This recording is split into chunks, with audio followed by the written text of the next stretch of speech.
Assalamualaikum, man Wally Balago Seck yàlla xam na ne maa ngi seetaan info réew mi. Hello everybody, c'est Astar yaa ngi seetaan info réew mi. asalaamaaleykum waa Sénégal asalaamaaleykum waa diaspora man Bambaly Seck maa ngi seetaan info réew mi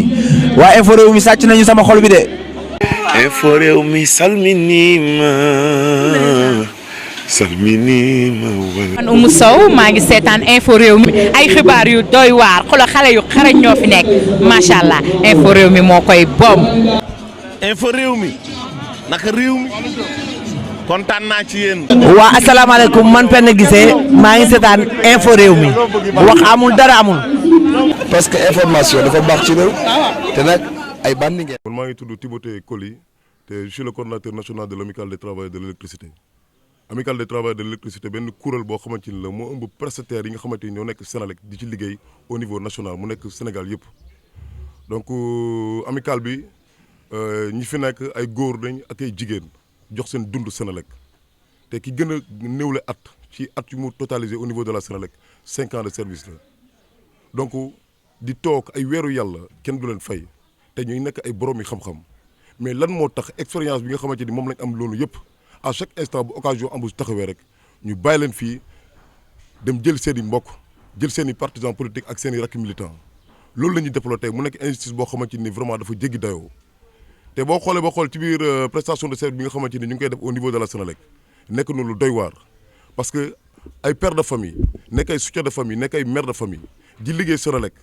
di présenter facture di relever ay compteurs di dem ci terrain bi di brancher compteurs yi di dépanner clients yi nekk ci réseau électrique bi nekk dans les centrales électriques ba pare dans tout cela ay weeri yàlla la ñuy toog kenn du leen fay tey li ma ko yàgg a waxee rek boo demee Kaolack toog nañ 7 mois kenn fayu leen nga dem Parcelles Assainies Dakar toog nañ 1 an dans toutes les localités du Sénégal c'est toujours comme ça te pourtant bu nekkoon expérience bi ñoom am nañ ko ba mu jot ba mu mët sëkk ba mu mët sëkk tey jii nag li ñu fi dajale mooy dénoncer li nga xamante ni moom la prestataire bi di dund ci biir Sénélec bi mu nekkin du métti nekkin boo xamante ne ni da ngay dugg sa kër sax dañ lay xoolaat ndax dañuy naan waa mais kii ndax mu ngi liggéey ndax tamit kuy liggéey ku ne ñàkk jëruñu lañ wax mais prestataires yi yàgg nañ fi loolu di liggéey am xam-xam mais jusqu'à présent kenn mënu leen fexe ba jox seen gëdd Pape Mademba bi tey moo fi nekk directeur général Sénélec tey boo xoolee ba xool en 2020 dañ ko rencontré lu bëree yoon Pape Mademba bi tey saa bu ñu ko rencontré mu dafa ñuy def ay promesse embauche demoon na ba en certain moment nañu dina leen embauché avant fin 2020 ñëpp di juddoo yaakaar mais dañoo dem ba le 28 décembre 2020 ci la ma oo ne ma 3 personnes la mën a jël sur 499 personnes prestataires te pourtant conseil d'administration Sénélec en l'année 2020 mayoon na ko 210 éléments pour mu embaucher leen mais 210 éléments yi fan la ko jaarale ci ay mbokkam ay rakk jabaram ay partisans ay militants te loolu am nañ ci ay preuves yu leer nañ tey jii li ñu fi dajale moo nekk ñun dañoo sonn nañ ci ki nga xamante ni mooy Pape Mademba bi tey ci diggee yoo xamante ni da koy wax te di ko jëfee bu toogee di gëmloo président de la République Macky Sall loo xam ne nekkul prestataire bi ku ne mu ngi nekk dans de très bonnes conditions prestataire bi mu ngi nekk ci conditions yi anormal parce que tey jii boo xoolee am nay prestataires yoo xamante ni seen i yaay dañoo gaañu am na prestataires yoo xamante ni seen i jabar dañoo fay li ko waral mooy toog di liggéey te mënoo fayeeku toog ay weeru yàlla kenn du la fay loolu dafa bétti ci kilifa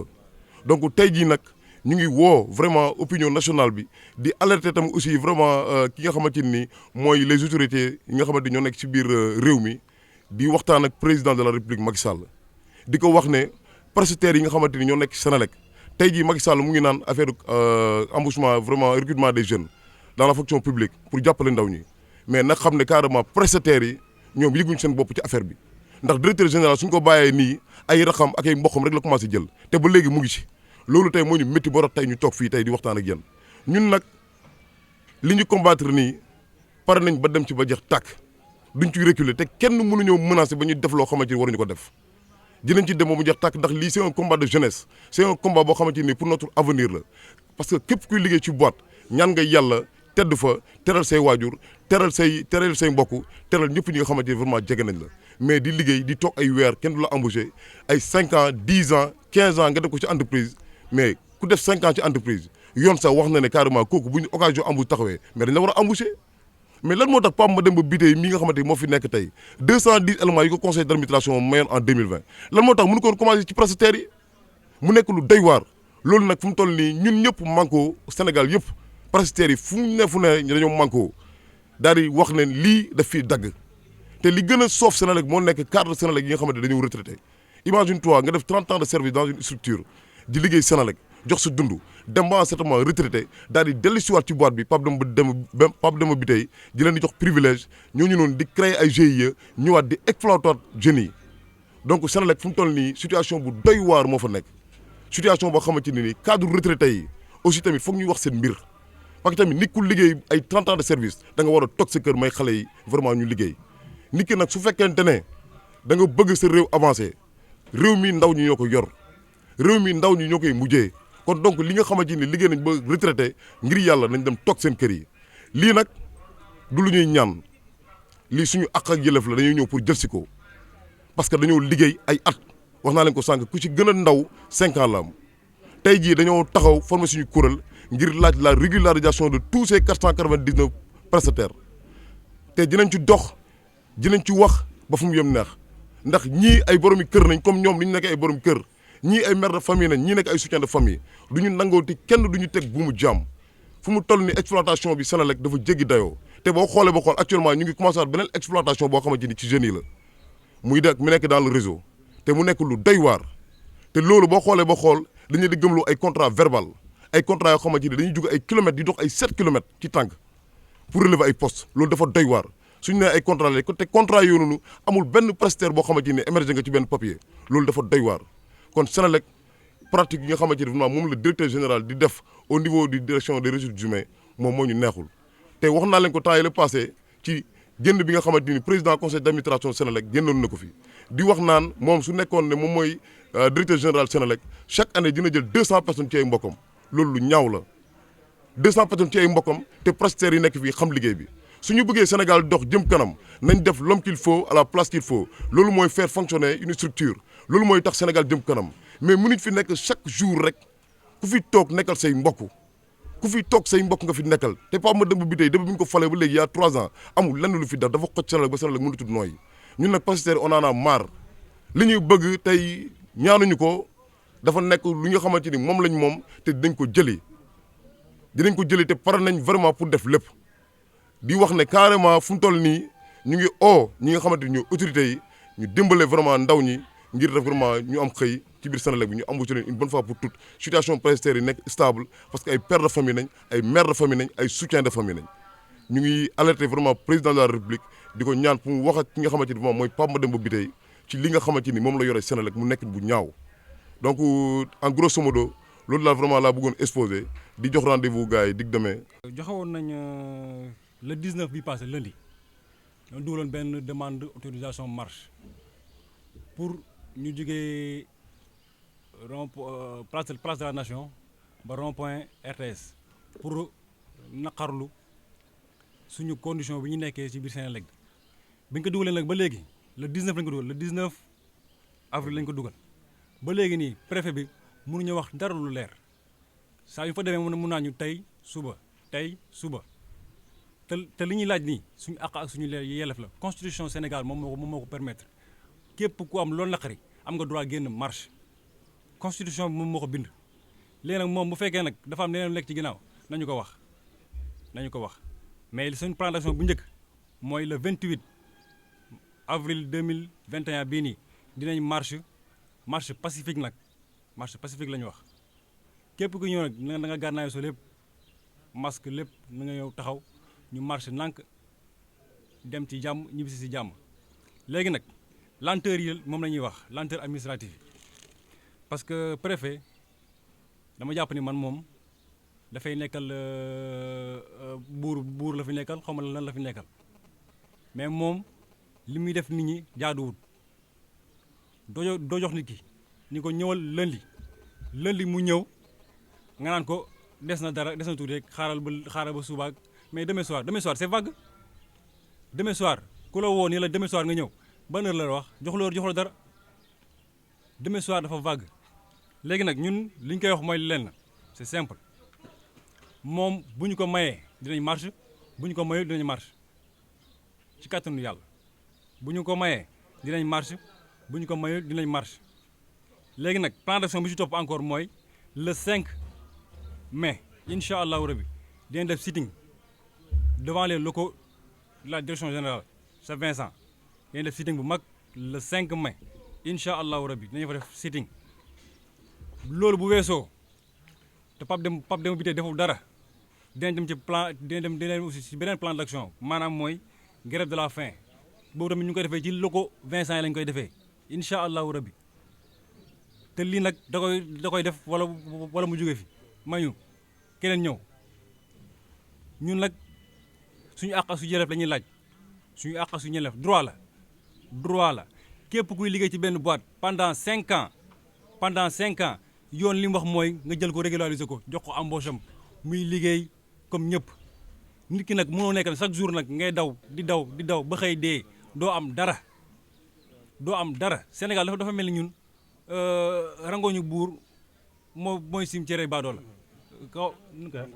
rangooñu baadoola mooy cimetière buur mais loolu fi nekk di ñu ñaataat ñu ngi Senelec bi am na ñoo xam ne 20 ans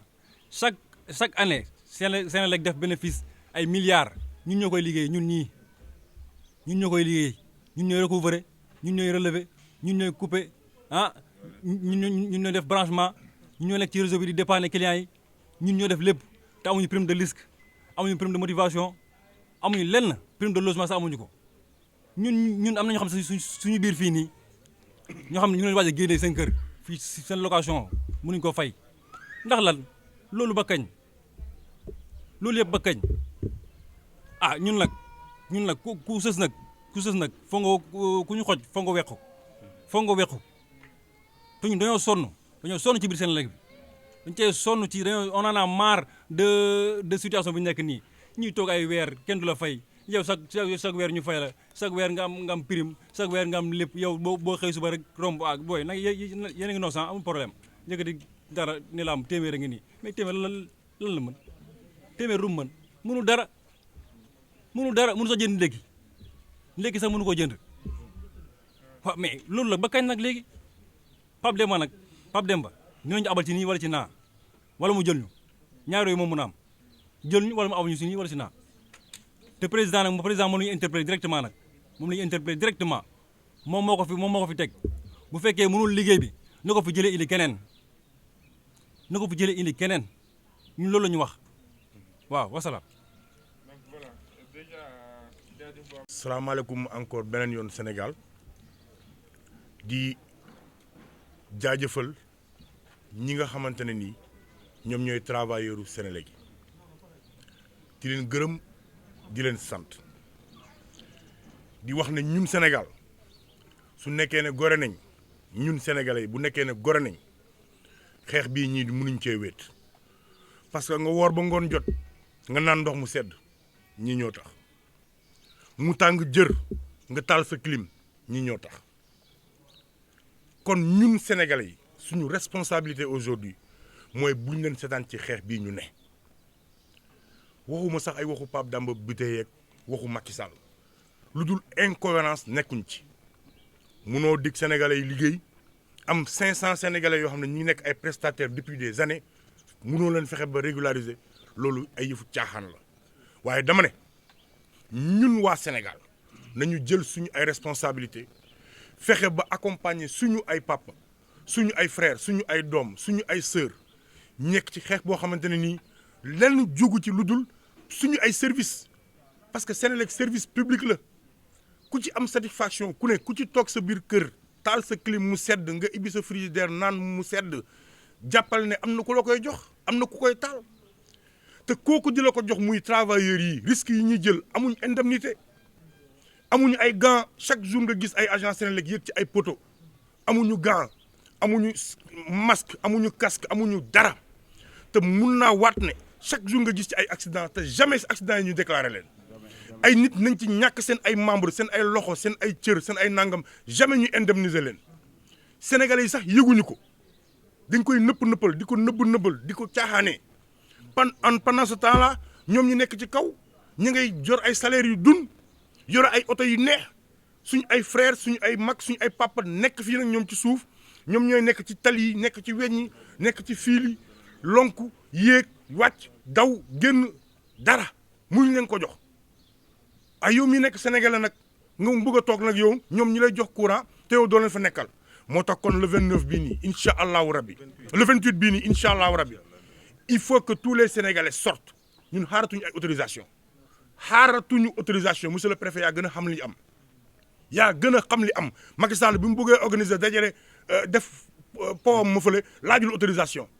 keneen ak keneen bi ñu bëggee def seen ay yëfu caaxaan laajuñu autorisation kon laajuñu autorisation lii c'est un devoir pour tous les citoyens sénégalais que de sortir aujourd'hui ce 28 là soutenir les travailleurs de la Sénélec parce que boo ko deful yaa ngi seetaan un service public muy nasax boo ko deful yaa ngi def non assistance à des personnes en danger